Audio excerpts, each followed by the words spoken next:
Eu queria saber como é que você viu essa questão do Supremo decidindo por 6-5 sobre algo que está tão bem consagrado na Constituição, que é o artigo 4º, o parágrafo 4º do artigo 57, que impediria mesmo, como ficou consagrado, a reeleição do Rodrigo Maia e do Alcolumbre. A decisão foi correta, né? A Constituição é muito clara, o texto constitucional é explícito. Então, a decisão do Supremo foi correta. O 6-5 é porque no Brasil, em questões muito mais delicadas do que essa, também o Supremo fez valer a sua vontade e não o texto constitucional, né? Por exemplo, na questão do foro, da decisão em segundo grau de jurisdição de aprisionamento de pessoas por culpabilidade, né? E o Supremo, naquele caso, chegou a fazer valer a sua vontade e não a letra da Constituição. Então, como isso virou um certo modo de ser aí da nossa jurisdição, né? Então chegou a haver uma votação que quase fez valer a vontade dos ministros e não a vontade da Constituição.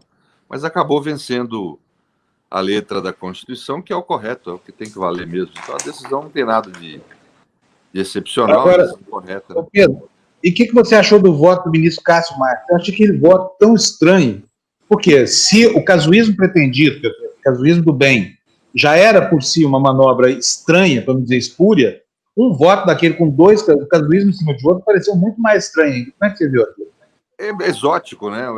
É um voto exótico mesmo, né? É essa mania, né, de se fazer valer, né, a vontade pessoal em vez de cumprir a Constituição, né? A regra é clara, né?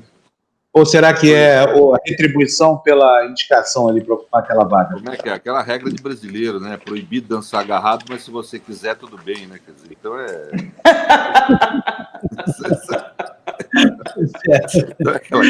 Agora vai com você, Então é mais ou menos isso, né? Então é um sem sentido lógico, né? Quer dizer, não tem nem o que falar, isso aí não... Se ensina a não fazer, né, na faculdade, né? Agora, professor, me parece que foi um negócio que foi feito assim. Vamos tentar. Se der, Deus, colar, colou, mas não colou, então a opinião pública não gostou, então não vamos fazer. Foi isso? O pior é a opinião pública não gostou, porque na Suprema Corte, ela não é feita para ouvir a opinião pública. O sentido de uma Suprema Corte no constitucionalismo do pós-guerra é ser uma voz antimajoritária, né? É para ir contra as maiorias ocasionais, né? Porque esse tipo de estrutura constitucional foi criado para evitar a volta do nazismo e do fascismo, né? Na Europa e aqui no Brasil para evitar a volta da ditadura. Quer dizer, naqueles momentos em que você tem maiorias que querem arrebentar os direitos humanos, fazer a civilização retroceder, porque essas constituições rígidas que estabelecem direitos acima da vontade política, elas surgiram no momento que a humanidade tomou consciência que, às vezes, as maiorias tomam más decisões, né? Tomam decisões imorais, decisões genocidas, decisões contrárias à civilização, né? E que, nesses momentos, tem que se fazer impor decisões contra as maiorias, né? A Suprema Corte tem essa função de serem aqueles homens, vamos dizer, da lei, que não ouvem as maiorias, né?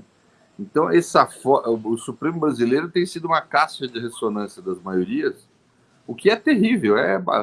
Grosso modo, o direito, quando houve as maiorias, é um direito que age de forma que a gente chama no direito de poder constituinte constante, né? Que é o direito do nazismo, para você ter uma ideia. Em termos instrumental, é a forma como o direito nazista age. Então, é terrível isso, né? Então, assim, foi uma adesão correta, tida pela a forma mais incorreta possível, né? Então, por outro lado, a sociedade brasileira... Mas não demagoga, porque não foi uma coisa demagoga, foi uma coisa que eles foram intimidados porque realmente ia ser obsceno se não tivesse sido Agora, feito.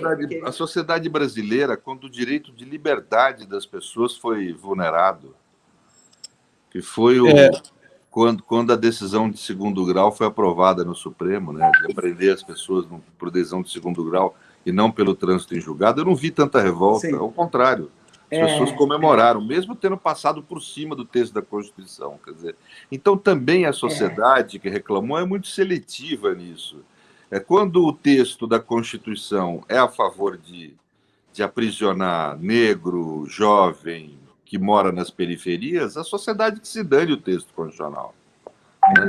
Então, eu não me comovo com esse tipo de movimentação social em favor das instituições, a favor da instituição quando protege branco, rico, né? Quer dizer, ele existe, né? Uhum. A nossa sociedade é muito atrasada, né?